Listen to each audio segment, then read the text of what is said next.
Labadiena. Gal galėtumėte rekomenduoti, kokių papildų pradinukai? Pradėjus lankyti mokyklą, tapo jautresnė, verksni, mokykloje sunkiau susikaupti.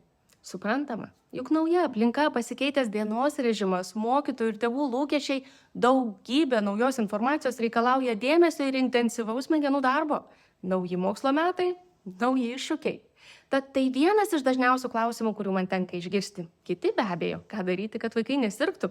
Beje, juk nepaslaptis, kad kuo labiau vaikai pervargsta, kuo didesnį nerimą jaučia, tuo dažniau serga. Kadangi apie šiuos produktus žinau ir rekomenduoju ilgiau nei metus, tad net nebejodama atsakau Memostar Focus. Klinikiniais tyrimais patvirtinta, kad papildų sudėtyje esantis memofenol, bioaktyvių polifenolių kompleksas, gerina pažintinės funkcijas, padidina dėmesio sutelkimą, pagerina darbinę atmintį bei smegenų gebėjimą saugoti ir apdoroti informaciją. Beje, turi ir neuroprotekcinį poveikį. Atminties augalų vadinama bakopa stiprina atmintį ir padeda apsaugoti ląsteles nuo oksidacinės pažaidos. Melisa padeda nusiraminti, mažina nerimą ir įtampą.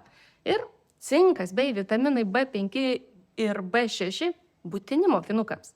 Tad be abejo galiu patvirtinti Memostar Focus nerimo mažinimui, susikaupimui, savikontroliai, miltelių formos suaugusiems ir vaikams nuo 6 metų gerti po 1-2 paketelius per dieną.